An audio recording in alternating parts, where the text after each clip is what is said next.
Welcome back. 6:13, your time right now. It is that time. We say hello to Mike Eppel. Good morning. How are you? I'm good, thank you. How are you? Good morning. Good, good. Okay, so day one of step one reopening yesterday. That's some good news, but they're playing catch up to a whole lot of bills. Yeah, the debts, right? They're going to come due in short order here, Melanie, because look, businesses have been shut down. They've been, restaurants have been dealing with only takeout and, got an order from our local just last night. There weren't a lot of people inside, and I'm wondering if that's going to be kind of a slow build for people going back indoors. Again, it was a Monday in January, so not exactly a big night for going out typically, but nonetheless, the bottom line here is that, over the course of the next little while here, as some of the pandemic support programs are wound down. We heard from Green Party leader Mike Schreiner yesterday saying they really should be extended because, again, it's been this process where, just because you've reopened at 50% capacity, mind you, that is still not a money-making proposition, maybe not even break even. So there are, as some describe, zombie businesses that are just kind of staying afloat until the support money runs out. And some questions here, what we're going to see in the springtime coming up related to, a reopening of the economy. Will it be too little too late at that point? And who's going to be, are we still going to see more storefront closures on some main streets around the province? Absolutely. Okay, February 1st, Mike. Let's be optimistic here. Seeing a turning point in trading, shall we say? Yeah, maybe. Just maybe. The past couple of days have been very strong.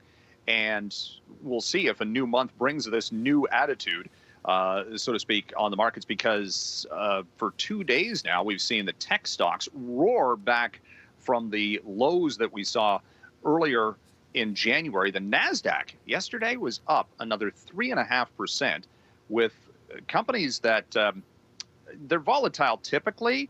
And there you see the Lunar New Year celebration notification on the NASDAQ's board in Manhattan. Tesla was up 10%. Shopify was up more than 10% on the TSX. Has anything changed specifically? No, but a lot of these companies, are trading, 30, 40, in some cases 50% below the highs that they reached just a couple of months ago. So maybe it was time for a turnaround, and we hope, fingers crossed, that the trading day today coming up will continue the uptrend. It certainly has been a pretty good couple of days here, but keep in mind, we've got some big economic signals, including GDP report from StatsCan coming up today, and then jobs data on Friday, and then this all will gear up to the month of March, and then interest rates expected to climb. So still some hurdles to cross. No doubt. Okay, let's get one more story in there, and the latest with Spotify. So let's break this down again for our viewers with Joe Rogan and his podcast and what this is going to mean from a financial standpoint. Well, we heard about Neil Young and Joni Mitchell pulling their music off the Spotify platform because they were saying, look, Joe Rogan's podcast, which is extremely popular, it's probably one of the most popular on podcasting today, and Spotify is paying a lot of money for Joe Rogan to be on that platform, $100 million contract.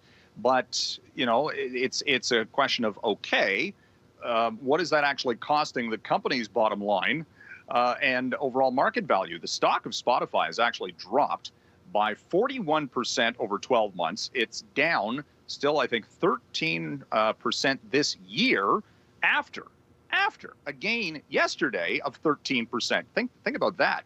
So we're talking about billions of dollars. This is a company that's worth about $38 billion. So it's, again, down 40% over a 12-month time frame. So it was worth more than $70 billion at one point.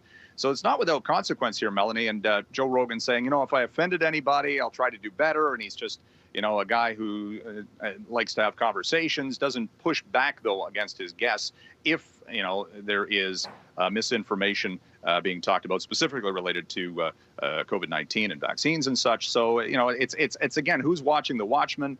Should there be regulation? It's a private company. They can do what they want. Is the pushback, and at the same time, it's going to be something we've heard this before from U.S. Congress specifically about the oversight on platforms like Facebook or Twitter, and now maybe Spotify. You got to figure it's going to be in the discussion point, at least, to again, standards, I suppose. Where do broadcasting standards start and end? No doubt. We're in a place where information is everywhere. So to be able to weave what you believe in and how to weave through it, that's very important. Mike, as always, appreciate your information that you bring us every morning. Thank you. Thank you.